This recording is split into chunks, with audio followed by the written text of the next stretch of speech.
Hey guys, so welcome to day 2 Vlogmas, and today was a no sun. It's very dark, very much feeling not my kind of year. However, I worked out. Got this morning, I worked out. I'm starting the month out good. So if I keep it up. So today is me catching up, as in the journal mood is over, and the giveaway that I have that I am trying to mail off by next week. So I can't show you everything in the giveaway because the person's watching and I want them to somewhat be surprised. But the two big thing, well, there's 3 big thing, but 2 of them I will show. So you guys saw me just make the tote bag. I get a lint brush. I've been doing a lot of sewing today. So I got a tote bag that, you know, it says a journal mood on there. And this was a bit of a headache to make because I haven't used my Cricut in a year, guys. In a whole year. I cannot believe it's been that long since I've used my Cricut. So it wasn't that great. So at first I wasn't sure if I was going to give the bag or the pouch. But I think it's going to be the bag. I think it's going to be the bag. I do like that I have it, you know, established in 2019 kind of deal. But I think I'm going to save this for something else. Maybe one of the smaller giveaway, because this is a 4-year anniversary. And then I'm also finishing up the journal. And this is all you guys are going to see for now. I'm still putting trinkets and things. I got to add stuff to the bottom, all that good stuff. But this is the journal that is going in the back. And also I got to put a tag in the back as well. So this is what's like time consuming. I always say people when you're doing a junk journal, getting the junk journal done is like the basic of getting the pages and all that is the easy part. It's more of how you want to decorate it, how you want to, what you want to put inside. Now this is a reading journal, so of course it's not going to be too much in there because it has to be space for them to write. I like the size. I did a size like this for my niece last year, and I remember how much I really loved that size. And I was like, oh, I should just do one for myself. But I said, you know what, let's do one for the giveaway, because I find that this size this would not be considered an A6 or 8.5. I think it's in between. Let's see. So this would be an A6. Clearly it is not an A6, it's much bigger. And this is the A5, and it's not an A5. I can see the A5 is much bigger. So it's in between those sizes. So just to give a person or anybody who I make stuff like this for, give you an idea. So I could show you maybe one page. I'm going to do a flip through at some point, but you can see the page is big enough, so you still have a lot of room to write. I think this is so cute, and it's easy to travel with because it's not big. And it is hard. I made sure I put the edge protector, that it's not going to be one of those that's going to bend easily. And I also added another thing inside to keep it stable. But this is what it's looking like. Of course, this will be tied. But I'm finishing up, not done. I hope to be done tonight with this one, and then I can move on to a sewing project. But let's talk about a book that I finished a few days ago. I did not do a November wrap-up. Still gonna do a November wrap-up at some point. But this is one of the books that was sent to me. Now I have a lot sent to me. Matter of fact, let me grab some that got sent to me today. Today these books came, so let me show you guys. All right, so we're about easily 50 books that I have sitting on the floor that was sent to me. So I'm going through them, but I'm picking ones that I caught my attention on all that. Again, I have no idea what these are about. These just literally just came about an hour ago, and I just took them out the box and put them there. So there's some nonfiction here. Hold on. So there's some nonfiction here. another one here.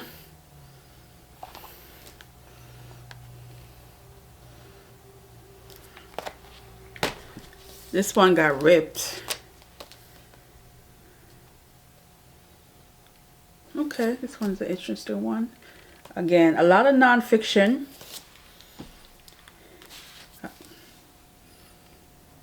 Okay, another one.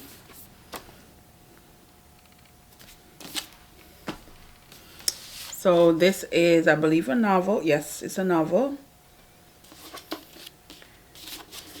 Don't know. Didn't get to really look at it, honestly. So I try to separate the fiction and the. It's another memoir in essay.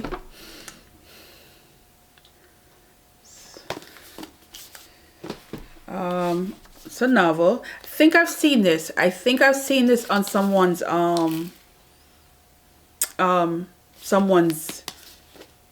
Instagram maybe. Oh, they got some good blurb in the back. Nicole Dennis Ben. Huh. Okay. If you know about this one, Homebodies, let me know.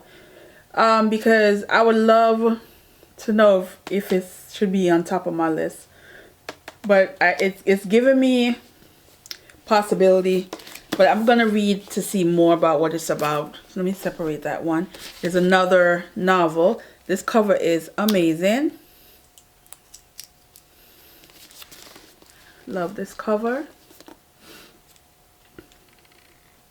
So if you're not familiar, these are debut. All these books I'm showing you are debut.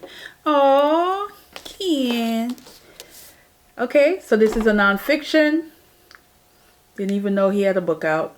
But this is a nonfiction. Okay. Alright, so that's all the books that came today. So that was like 2, 4, 6, 7, 8, 9. Okay. So yeah, the books keep coming.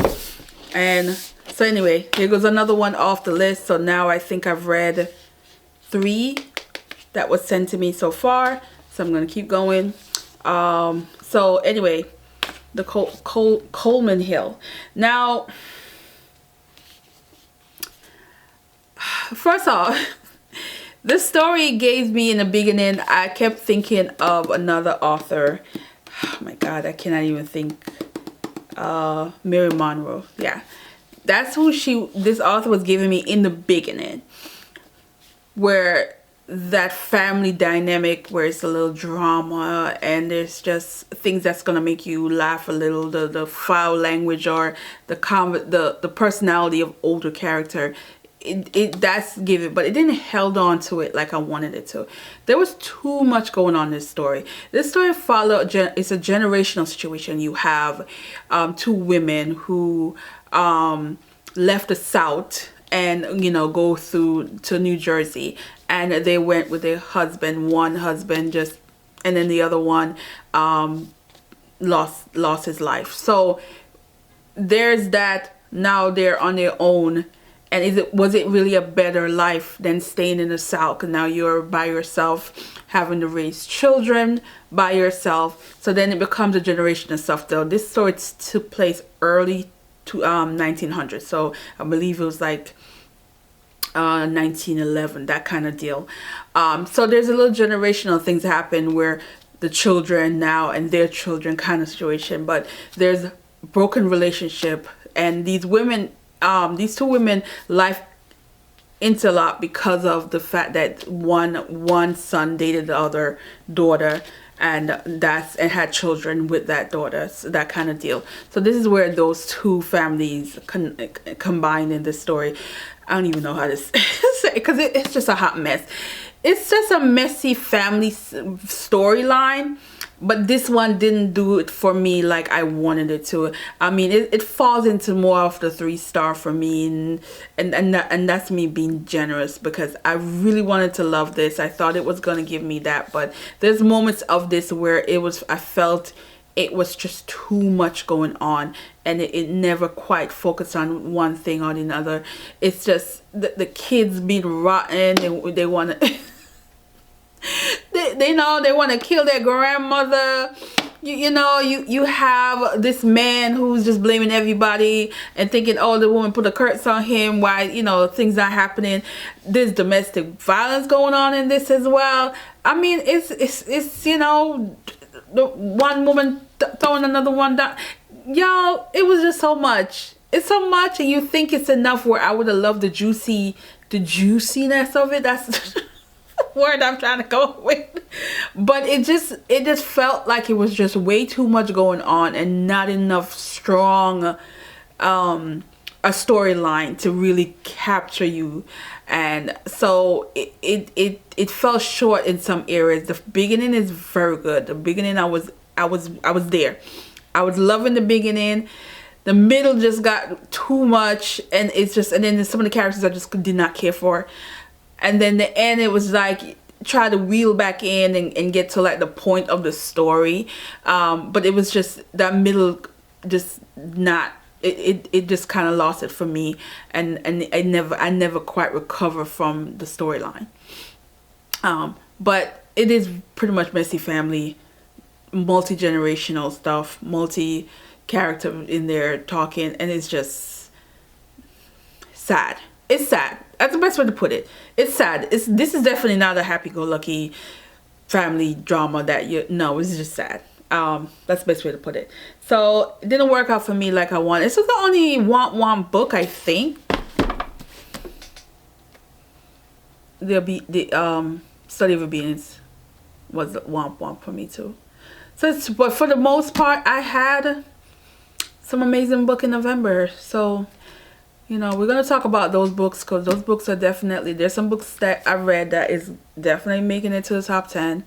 And I will talk about them more in other categories. So that's it, guys. I'm going to continue with some crafting. I'm hoping to be done with this level of crafting and I can focus on other things, because this journaling, making journals is time consuming, and it's especially when you want to get it out at a certain time, versus if you're making it for yourself and you could just take your time and whatever. Now I'm like, oh, I gotta get it done because it's, you know, it needs to be shipped and sent away, that kind of deal.